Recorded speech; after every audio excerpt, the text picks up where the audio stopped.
निकल टेट्राकार्बोनिल के बनाने की विधि, उनके गुणों और उनके उपयोग और संरचनाओं के बारे में हम यहाँ पर अब अध्ययन करेंगे।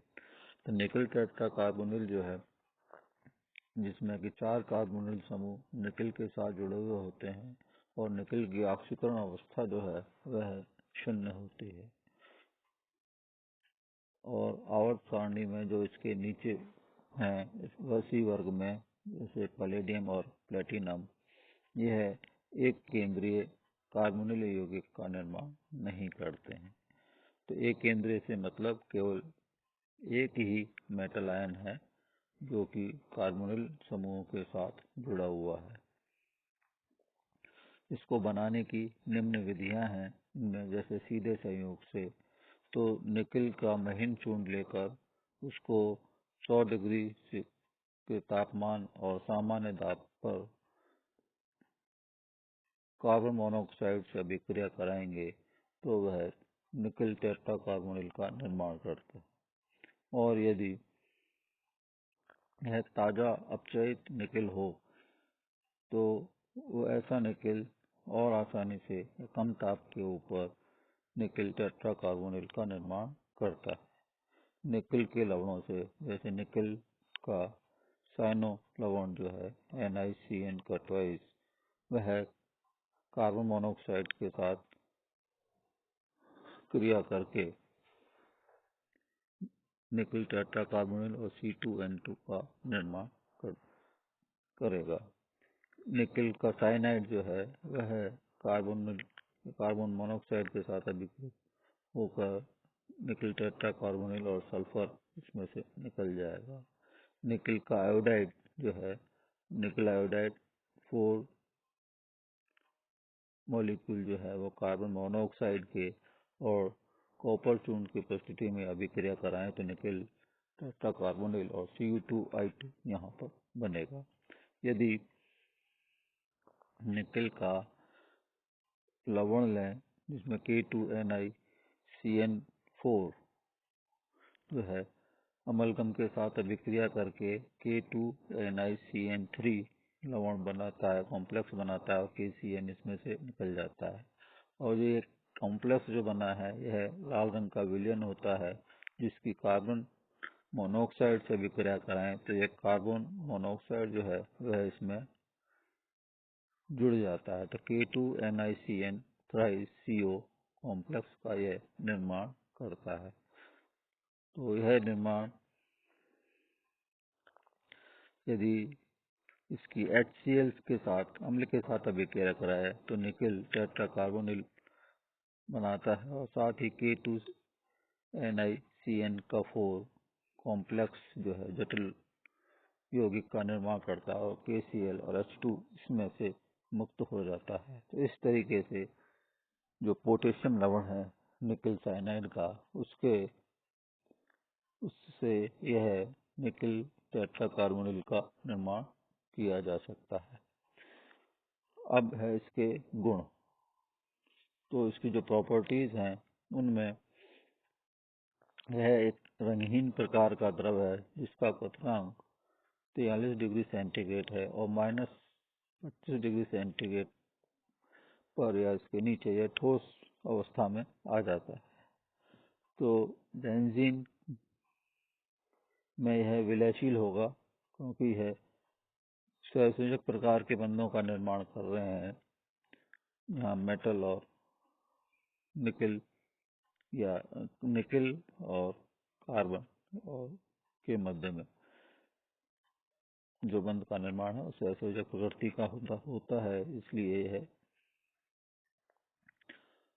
कार्बनिक विलय बेंजीन में विलयशील है और जल में यह अविलय होते हैं और यह अत्यंत विषैले होते हैं क्योंकि कार्बन मोनोऑक्साइड जो है वह धातु विषैली प्रकृति का होता है और धातु के साथ भी यह विषैली प्रकृति का ही रहता है।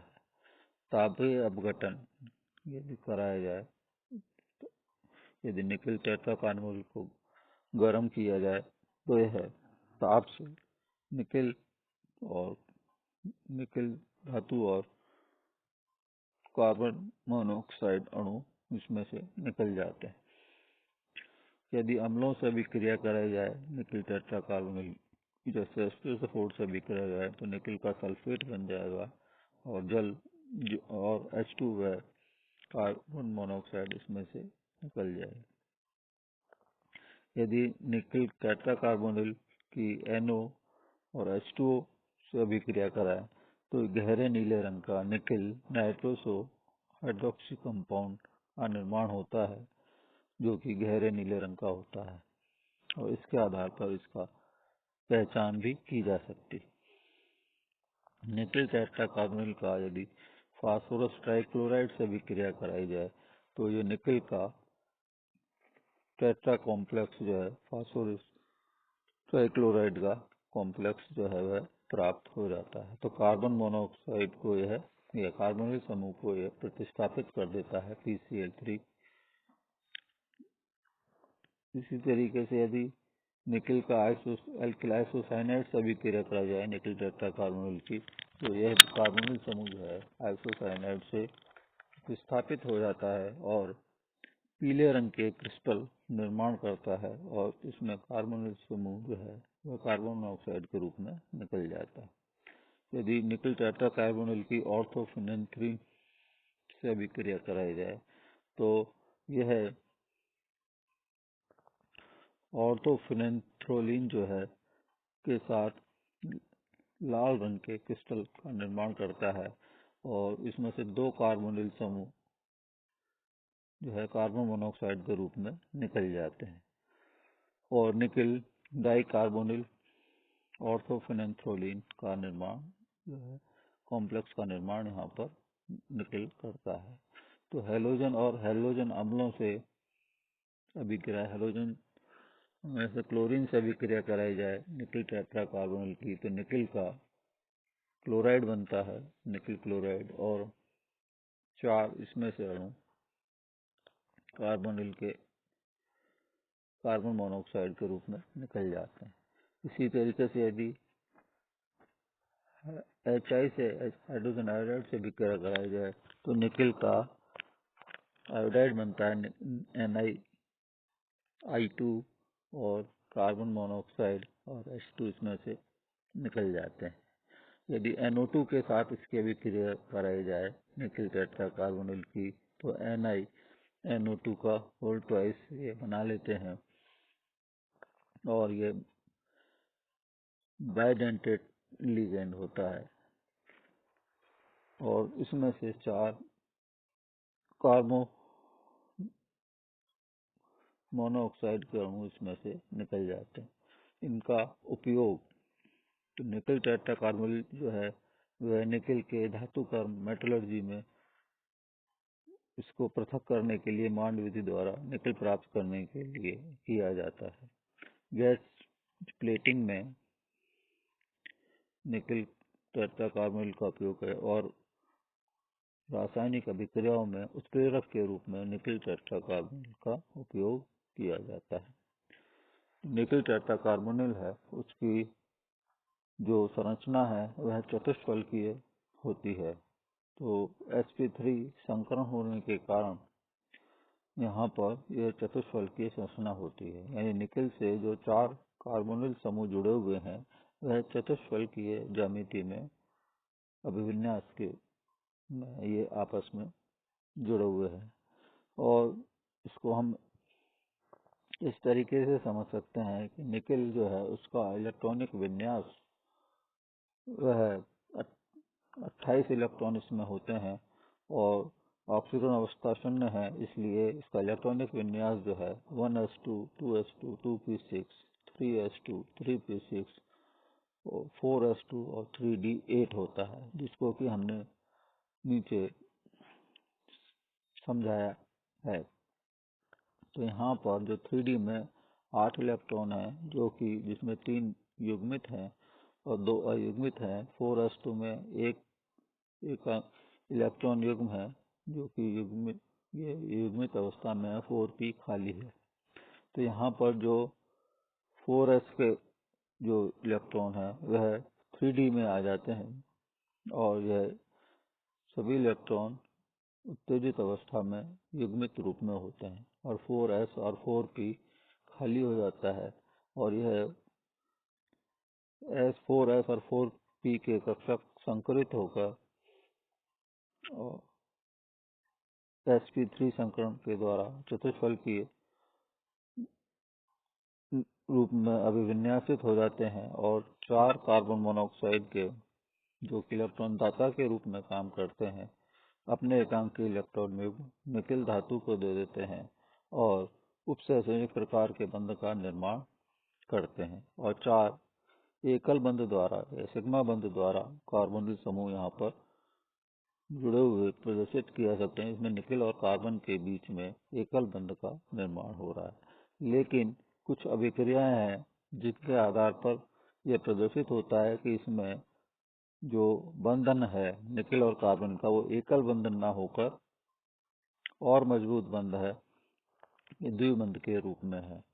और ये यानी यहाँ पर उनकी बंध की प्रकृति, चारों बंधों की प्रकृति, चारों कार्बन जो समूह से जुड़े हुए हैं वह चारों निकिल और कार्बन के बीच की बंध की प्रकृति चारों ही बंधों में समान नहीं है। तो इनको एक नीचे अभिक्रिया जो दे रखी है इससे हम समझ सकते हैं। यदि ऑर्थोफेनोल्फोलिन की निकिल टेट्रा कार्बोनिल से अभिक्रिया कराई जाए तो निकिल टेट्रा कार्बोनिल में से 2 कार्बोनिल या कार्बन मोनोऑक्साइड निकल जाते हैं और उनकी जगह ऑर्थोफेनोल्फोलिन जुड़ जाता है। तो यह ऑर्थोफेनोल्फोलिन जो है वो बाइंडेंटेड लिगेंड की भांति कार्य करता है। तो एक अणु जुड़ने पर 2 कार्बन मोनोऑक्साइड के अणु इसमें से निकल जाते हैं। यानी सारे ही कार्बोनिल समूह नहीं निकले हैं, केवल 2 ही कार्बोनिल समूह निकले हैं। यानी 2 जो बंधन है वह कमजोर बंधन है, और 2 बंधन जो कार्बोनिल समूह है वो निकिल के से अधिक मजबूत बंधन के द्वारा जुड़े हुए हैं। इसका मतलब निकिल और ऑर्थोफेनोल्फोलिन और कार्बन मोनोऑक्साइड का जो कॉम्प्लेक्स बना है इसमें यह जो कार्बोनिल समूह है यह निकिल के द्वारा द्विबंध से जुड़ा हुआ है, जिसके कारण यह यहाँ पर मजबूत बंधन है और आसानी से नहीं निकल पाता। जो सिग्मा बंध के द्वारा निकिल से कार्बन मोनोऑक्साइड जुड़ा हुआ है वह आसानी से मुक्त हो जाता है। यदि इसी तरीके से निकिल टेट्रा कार्बोनिल का डाई आर्सिन जो है, जिसे कि ऑर्थोफेनिलिन बिस डाइमेथिल आर्सिन जिसका नाम है, जिसको शॉर्ट फॉर्म में डाई आर्सिन लिख दिया है, तो nickel di carbonyl di arsine का यह कॉम्प्लेक्स बनता है जिसमें 2 कार्बोनिल समूह निकल जाते हैं। तो उपरोक्त ये दोनों अभिक्रियाएं यह प्रदर्शित कर रही हैं कि ये 2 समूह जो है 2 कार्बोनिल समूह 2 कार्बन मोनोऑक्साइड के जो अणु है वह एकल बंध द्वारा जो है निकिल से जुड़े हुए हैं, जो कि आसानी से प्रतिस्थापित हो जाते हैं। शेष 2 जो है वह द्विबंध के द्वारा बंधित हैं, जो कि आसानी से विस्थापित नहीं हो पाते हैं। इसको हम इस तरीके से समझ सकते हैं। इसमें 3D और 4s और 4p में जो बाह्यतम कोश है उनमें 3D 8 इलेक्ट्रॉनिक विन्यास है और 4s में से 1 इलेक्ट्रॉन 4p में चला गया है, और जो 4 कार्बन मोनोऑक्साइड के अणु हैं उनमें 2 कार्बन मोनोऑक्साइड के अणु जो 4p के खाली कक्षक हैं उनके साथ जुड़कर बंध बना रहे हैं। दाता परमाणु होने के कारण 1 इलेक्ट्रॉन उसको दान कर रहे हैं, और 4s और 4p में जो एक इलेक्ट्रॉन है यह सिग्मा बंध का निर्माण कर रहे हैं कार्बोनिल या कार्बन मोनोऑक्साइड अणु के साथ। तो 2 इस तरीके से सिग्मा बंध और 2 पाई बंध बन रहे हैं। लेकिन बैक बॉन्डिंग के जरिए